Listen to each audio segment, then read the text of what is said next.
तो ये जो शराब माफिया हैं, रामसूरत राय हैं, जो अभिनेता प्रतिपक्ष हैं विजय कुमार सिन्हा जी उनके भाई हैं, ये कई भाजपा के लोग हैं जो शराब के कारोबार में जुड़े हुए हैं। जब तक सिस्टम पूरा ठीक ठाक नहीं होगा, सब जगह जहाँ भी देखिए घटनाएं घटती है, कहीं ना कहीं जो स्थानीय प्रशासन है उसकी मिली भगत रहती है।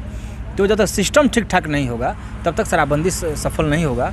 हम लोग माझी की पार्टी है कि नीतीश जी माझी जी आए, हाँ। लेकिन हम लोग का यही है कि भाई हम लोग अभी मंत्रिमंडल में शामिल नहीं है, बल्कि हम लोग जनता और सीधे सरकार के बीच में पुल काम करेंगे और जनता के सवालों को सीधे सरकार तक पहुंचाने का। दाम कम होंगे, लेकिन यार देखिए हम लोग यहाँ पेट्रोल पंप खड़े हैं, पेट्रोल डीजल का दाम कितना बढ़ गया। जब सत्ता में नहीं थे तो 60-70 रुपये लीटर पेट्रोल डीजल मिल रहा था।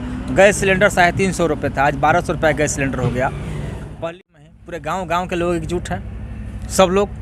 अब इस बार अगर ये अभी चुनाव हो जाए लोकसभा का तो भारतीय जनता पार्टी हार जाएगी। इतना लोगों के अंदर बेचैनी है, युवाओं के अंदर बेचैनी है। मैंने मेडिकल हो गया था, रिजल्ट आने वाला था और एक झटके में सरकार ने उसके सपनों को ख़त्म कर दिया। तमाम लड़के माने जो जिनका मेडिकल हो गया था, रिटर्न हो गया था, कोई रिजल्ट आने वाला था, रिजल्ट के वेटिंग में थे, उन तमाम लोगों को ख़त्म कर दिया अपने एक झटकों में। आज़ादी के 75 साल के बाद ये पहली सरकार बनी है कि माने जो कुछ था, रेलवे था, आपका एयरपोर्ट था, बैंक था, कोयलवरी था, जो आज़ादी के 75 जब देश हम लोग का आज़ाद हुआ तो आज़ादी के समय क्या था, हमारे पास एक सुई का कारखाना नहीं था। इतने बड़े एयरपोर्ट को विस्तार किया गया, इतने बड़े रेलवे का विस्तार किया गया, कोयलवरी का सरकारीकरण किया गया, बैंकों का राष्ट्रीयकरण किया गया। LIC, अब सोचिए कि LIC भारतीय जीवन बीमा निगम सोना के अंडा देने वाली जगह है, उसको भी आपने बेच दिया।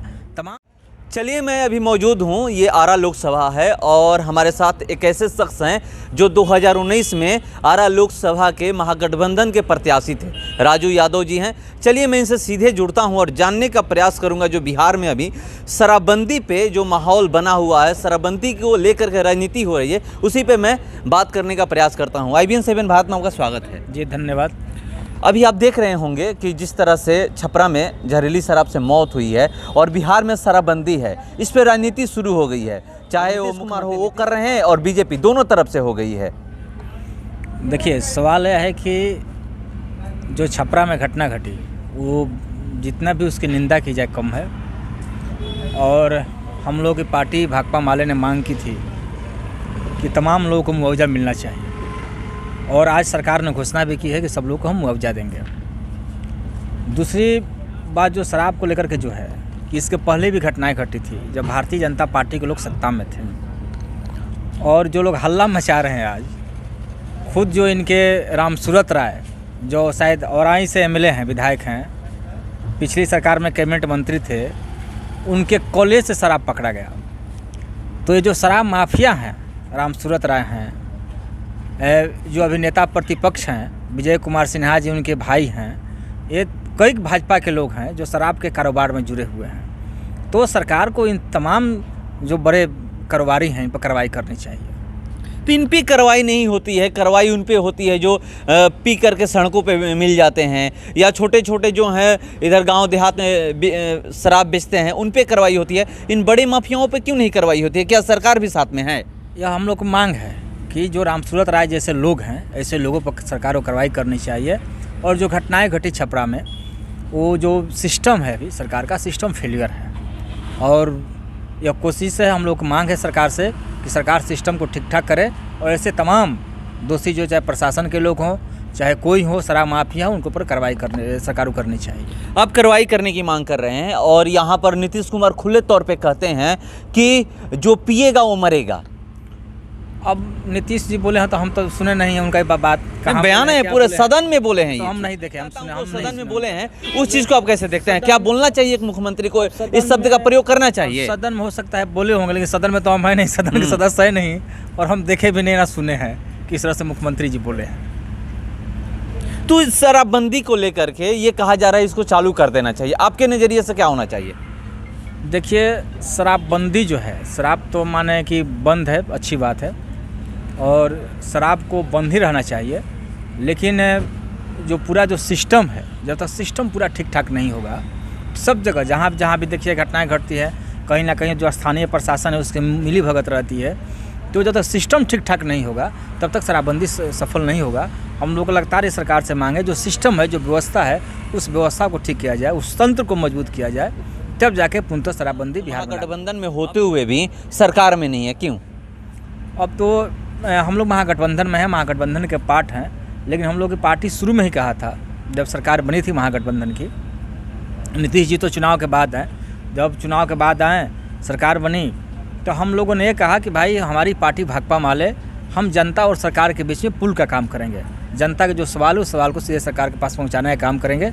और इसलिए हम लोग आज मैंने मंत्रिमंडल में नहीं। तो मतलब क्यों? चुनाव तो साथ ही लड़े थे महागठबंधन में। ठीक है, साथ में लड़े थे, लेकिन बड़ा एक महागठबंधन बाद में बना जो सत्ता में आई। सत्ता में महागठबंधन तो पहले से ही था ना, बाद में तो सिर्फ नीतीश कुमार की पार्टी आई है और जीतन राम मांझी की पार्टी है। नीतीश जी, मांझी जी आए, हाँ। लेकिन हम लोग का यही है कि भाई हम लोग अभी मंत्रिमंडल में शामिल नहीं है, बल्कि हम लोग जनता और सीधे सरकार के बीच में पुल का काम करेंगे और जनता के सवालों को सीधे सरकार तक पहुँचाने का काम करेंगे। चलिए, अब लोकसभा चुनाव में ज़्यादा दिन है नहीं, अब धीरे धीरे सरगर्मी तेज होने लगे, सुगबुगाहट होने लगा है लोकसभा चुनाव के लिए। बीजेपी भी अपने तरीके से तैयारी कर रही है, आप लोग भी तैयारी कर रहे हैं। यहाँ पर क्या होगा? नीतीश कुमार साथ में चुनाव लड़ेंगे? अब तो देखिए ऊपर की बात है, और हमको लोगों को तो उम्मीद है कि नीतीश जी साथ में चुनाव लड़ेंगे, क्योंकि भारतीय जनता पार्टी को आज एक सही मायने पूरे देश में एक मजबूत एक एकता की ज़रूरत है। और जिस तरह से भारतीय जनता पार्टी आप सब लोग देख रहे हैं कि जिस तरह से तमाम रोज़गार को इन्होंने ख़त्म कर दिया, तमाम कोई रोज़गार नहीं है। सत्ता में आने के पहले उन्होंने कहा था कि हम माने रोज़गार हर साल 2 करोड़ रोज़गार देंगे लोगों को, महंगाई कम करेंगे, अच्छे दिन आने वाले हैं, पेट्रोल डीजल के दाम कम होंगे। लेकिन आज देखिए हम लोग यहाँ पेट्रोल पंप खड़े हैं, पेट्रोल डीजल का दाम कितना बढ़ गया। जब सत्ता में नहीं थे तो 60-70 रुपये लीटर पेट्रोल डीजल मिल रहा था, गैस सिलेंडर 350 रुपये था, आज 1200 रुपये गैस सिलेंडर हो गया। पहली हर साल नौकरी होती थी, तमाम नौकरी है, चाहे रेलवे की नौकरी हो, आर्मी की नौकरी हो, तमाम तरह के रोज़गारों को उन्हें ख़त्म कर दिया। सब चीज़ प्राइवेट किया जा रहा है और सरकारी नौकरी ख़त्म हो गया। सरकारी नौकरी ख़त्म होने का मतलब कि गरीबों का, किसानों का, मजदूरों का विकास ख़त्म। चूँकि हमारे पास जो हम लोग जहाँ बिहार, उत्तर प्रदेश, यह जो राज्य है, खास करके बिहार, भोजपुर जो है, यह यहाँ माने किसान मजदूर, कोई यहाँ कल कारखाना नहीं है, किसान मजदूर रहते हैं। और हमारे पास एक ही मात्र उपाय था, सरकारी नौकरी। और आज़ादी के बाद देख लीजिए, जिस घर में सरकारी नौकरी नहीं हुआ उस घर का कहीं कोई विकास नहीं हुआ, चाहे किसी भी जाति या गांव हो, चाहे किसी भी जाति के लोग हो। और जिस घर में सरकारी नौकरी मिला उस घर को विकास हुआ। तो सरकारी नौकरी ख़त्म होने का मतलब कि गरीबों का, किसानों का विकास ख़त्म। हमारे यहाँ तो यही था। अभी हम लोग के ज़िले क्या स्थिति है, हम लोग यहाँ शाहपुर में खड़े हैं। इस शाहपुर का पूरा इलाका हर साल वर्षा पानी आती है बाढ़ का, और बाढ़ के पानी में पूरा फसल ख़त्म हो जाता है। उस जो इलाके आपके वो सहार संदेश और आपका पियरों का इलाका, अगर जब समय पर नहर में पानी नहीं आवे तो खेती ख़त्म, तो एक तरफ बाढ़ एक तरफ सुखाड़, तो कृषि यहाँ ख़त्म है, कोई उद्योग धंधा यहाँ पर नहीं है। तो हमारे पास रोज़गार ही एकमात्र साधन था और उस रोज़गार को भी सरकार ने ख़त्म कर दिया। तो यह एक बड़ा सवाल है, रोज़गार का सवाल है, महंगाई का सवाल है, भ्रष्टाचार का सवाल है। और संपूर्णता में जो देश के जो डेमोक्रेसी है, लोकतंत्र है, भारत का जो संविधान है, तमाम चीज़ों पर जो हमले हो रहे हैं, इस हमले के खिलाफ़ में निश्चित तौर पर पूरा अब तो अभी देख लीजिए पूरे भोजपुर में ही पूरे गांव के लोग एकजुट हैं, सब लोग। अब इस बार अगर जो अभी चुनाव हो जाए लोकसभा का तो भारतीय जनता पार्टी हार जाएगी। इतना लोग अंदर बेचैनी है, युवाओं के अंदर बेचैनी है। जो अग्निवीर जो योजना लागू किया गया, अब बताइए भारतीय सेना हर साल 1 लाख लोगों की बहाली होती थी, और इन वक्त पर बहुत सारे लड़कों को माने मेडिकल हो गया था, रिजल्ट आने वाला था, और एक झटके में सरकार ने उसके सपनों को ख़त्म कर दिया। तमाम लड़के माने जो जिनका मेडिकल हो गया था, रिटर्न हो गया था, कोई रिजल्ट आने वाला था, रिजल्ट के वेटिंग में थे, उन तमाम लोगों को ख़त्म कर दिया अपने एक झटकों में। एक बड़ा आंदोलन भी हुआ था पूरे सब जगह, आप देखते हैं पूरे मध्य बिहार में, पूरे आरा में बहुत ज़बरदस्त आंदोलन हुआ था अग्निवीर योजना को लेकर के। और अग्निवीर लाया गया 4 साल के लिए, और सेना को भी कंटेक्ट कर दिया गया। CISF का जो पद था उस सारे अभी 4000 पद को सरकार ने सिलेंडर कर दिया। अब कह रहे हैं कि जो CISF के जगह पर प्राइवेट सिक्योरिटी गार्ड वहाँ एयरपोर्ट पर और इन तमाम जगहों पर प्राइवेट सिक्योरिटी गार्ड उसकी सुरक्षा करेंगे।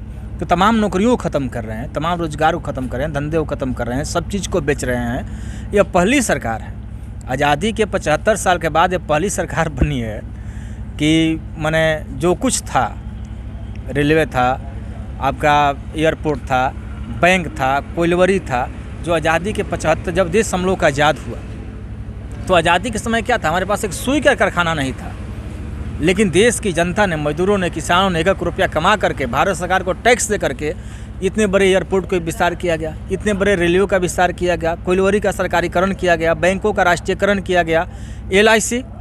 अब सोचिए कि LIC भारतीय जीवन बीमा निगम सोना के अंडा देने वाली जगह है, उसको भी आपने बेच दिया, तमाम चीज़ों को आपने बेच दिया, एक एक झटके में समाप्त कर दिया। तो यह सरकार जो देश बेचने वाली सरकार है, इसके खिलाफ में पूरे देश के छात्र, नौजवान, मजदूर, किसान सब लोग एकजुट हैं इस पर। आखिरी सवाल कि आरा लोकसभा से आप चुनाव लड़े थे और यहाँ से RK सिंह फिर से हो सकता है तो बीजेपी के प्रत्याशी होंगे, जो अभी 2 टर्म से यहाँ के सांसद हैं और इस बार कैबिनेट मंत्री भी हैं, और ये यहाँ के बीजेपी के जितने भी कार्यकर्ता हैं या बीजेपी के लोग कहते हैं कि वो विकास पुरुष हैं। कैसे टक्कर होगा? देखिए, विकास पुरुष का एक नैरेटिव सेट कर दिया जाता है किसी के ऊपर में, कोई नैरेटिव सेट कर दीजिए। अभी मैं पूछना चाहता हूँ कि ठीक है, विकास पुरुष है भाई, कौन सा आपने नया काम किया है? उनका 3.5 करोड़ रुपया, जहाँ तक मुझे जानकारी है कि जो सांसद निधि का जो पैसा वो लैप्स कर गया, कहीं खर्चा नहीं हुआ, कोई खर्चा नहीं हुआ। तो आपने कौन सा विकास किया है? न बाढ़ का स्थायी समाधान किया आपने, ना आपने सुखाड़ का स्थायी समाधान किया, ना आपने रोजगार के सवाल पर कहीं बोलते हैं, न खेती के सवाल पर कुछ बोलते हैं। अभी किसानों के खाद की समस्या, अभी सवाल पर नहीं कुछ कर रहे हैं। तो कौन सा विकास? कोई तो विकास होगा। अब एक 4 लेन बन गया, विकास है? ये तो भाई पहले की योजना है और सरकार को बनाना ही था, पहले ही पास था, वो 4 लेन बन रहा है। लेकिन आपने अपने पार्लियामेंट्री क्षेत्र में अपने पार्लियामेंट फंड से कौन सा गांव का विकास किया है? किस गांव में आपने योजनाओं को दिया? कौन सा आपने नया अस्पताल बनाने का काम किया है? अभी कह रहे थे मेडिकल कॉलेज खुलवाएंगे, 14 में ही कहे थे कि हम मेडिकल कॉलेज खुलवाएंगे, अभी तक कोई मेडिकल कॉलेज का आता पता नहीं है। कब तक खुलवाएगा भैया मेडिकल कॉलेज? अभी सड़कों का हाल देख लीजिए, आरा शहर की जो सड़कें हैं, आपके शाहपुर के कई सड़कें आप देख लीजिए, क्या सड़कें का पोजीशन है। कई ग्रामीण सड़कें एकदम माने ख़त्म है। आरा शहर की सड़कें तो कहते हैं कि मेयर और उप मेयर और तो आप हैं किस लिए भैया? आप कहते कि शहर की सड़कें मेयर उप मेयर के जिम्मे है, गांव के सड़कें मुखिया के जिम्मे है, वार्ड के सदस्य के जिम्मे है, तो फिर MP की ज़रूरत क्या है? MP तो भाई इसीलिए ना है कि सबको देखे, तमाम चीज़ों पर ध्यान हो, तमाम चीज़ों पर नज़र हो। ये कोई थोड़ा है कि आपका नहीं है उनका है, आप सांसद हैं, आपकी तमाम रिस्पॉन्सिबिलिटी है। एक एक चीज़ की, सड़क का सवाल हो, स्कूल का सवाल हो, अस्पताल का सवाल हो, तमाम चीज़ों पर आपकी रिस्पॉन्सिबिलिटी है, इसके लिए आप जिम्मेवार हैं। चलिए, जो आरा लोकसभा की हम लोग बात करें तो ये कह रहे हैं कि विकास दिखा दीजिए कहाँ हुआ है। ये 4 लाइन की बात करिएगा तो आज से नहीं, पहले से ही पास हुआ है। 4 लाइन के अलावा और यहाँ पर आप दिखा दीजिए, मेडिकल कॉलेज बनाने की बात कर रहे थे, 2014 में ही बोले थे, कहाँ बना मेडिकल कॉलेज? सारी तमाम बातें कर रहे हैं कि जो शाहपुर विधानसभा की अगर हम लोग बात करें तो यहाँ पर जो बाढ़ आता है, हर साल आता है। अब तो हर साल आप देखिएगा तो यहाँ पर अस्थायी रूप से ऐसा कोई निदान हुआ है कि यहाँ पर बाढ़ ना आए। तो तमाम ये मुद्दे हैं, उसको लेकर इसमें ये महागठबंधन के प्रत्याशी थे। इस बार देखते हैं कि कैसा टक्कर होता है, क्योंकि हर पार्टी अब अपने अपने तरीके से लोकसभा चुनाव के लिए है। चलिए इंतजार करते हैं, 2024 में लोकसभा का चुनाव होना है, उस समय आपको पता चलेगा कि इस बार 2024 में आरा लोकसभा से कौन सांसद बनता है। फिलहाल इस खबर में इतना ही, बने रहिए हमारे साथ। नमस्कार।